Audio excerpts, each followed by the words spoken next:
Hello, my name is Ryan, and this is For Element Gaming. Today, I'm going to be talking about a topic that is near and dear to my heart, and that is NFL football. And specifically, tonight, I'm talking about Monday Night Football, which is a big topic, sort of, in all football. It's like, it's kind of special to play on Monday night. And tonight, the Vikings and Giants are playing, and I'm calling it the worst of the worst for Monday night because the Giants are 0 and 6 and the Vikings are 1 and 4.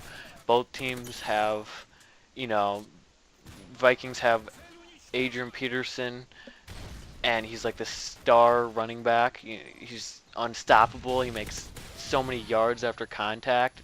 It's it's just amazing to watch. But then again, the Giants have Victor Cruz, and he's probably top 10 wide receivers. One gets the ball. The problem is Eli Manning doesn't pass the ball to him because he is too busy throwing interceptions. And he just makes so many mistakes. And you know, they both teams.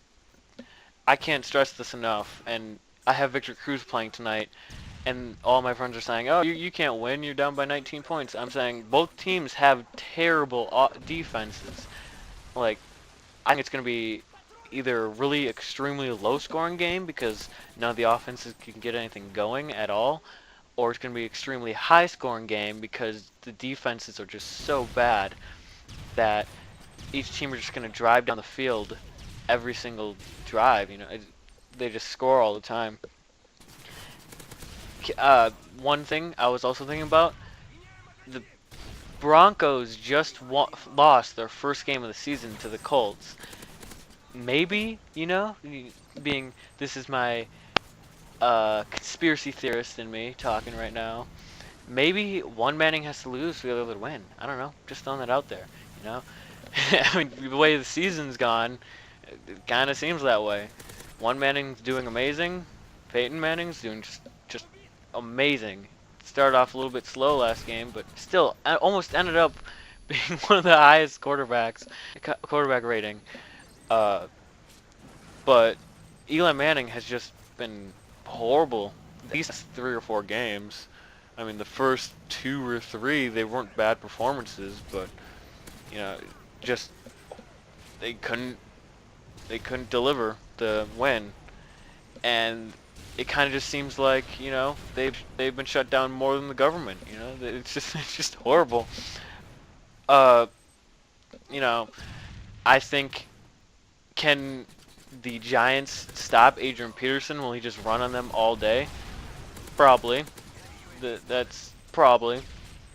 But can the Vikings stop Cruz with one of their star defensive backs out?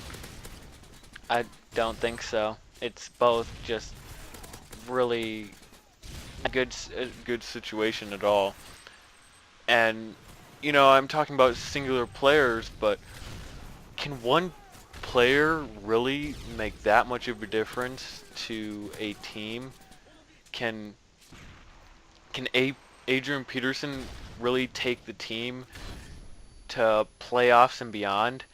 Being Adrian Peterson can I don't think they can do it with just Adrian Peterson. I think bringing in Matt Castle and Tampa Bay Buccaneer quarterback, I bring him in. No, I can't. I can't think of his name right now, but I think bringing him in can get some solidity in the passing game because they do have Greg Jennings. They do have Samson. So I think Christian Ponder wasn't doing it. So I think this offense is getting better, and I think it's relying less and less on Adrian Peterson. But they both obviously need more than Peterson and Samson and Greg Jennings because they're 1 and 4. I mean, it could have been just luck, just you know, it bothers me because I like to see teams doing well, especially with the tragic events that happened to Adrian Peterson and his son. But, you know, can one player can one player really do that much to a team? They can raise a team up, but I don't really think they can win games just that one player. It's always a team effort. But you know, if you liked hearing me talk about tonight's game, just leave a like, or I don't care. I could care less. Like, just a view, or some feedback. Even if you don't like it, comment, hey, this sucks, Ryan, don't do it again. Just, some sort of feedback. Whatever. As always, thank you for watching, and have a great day.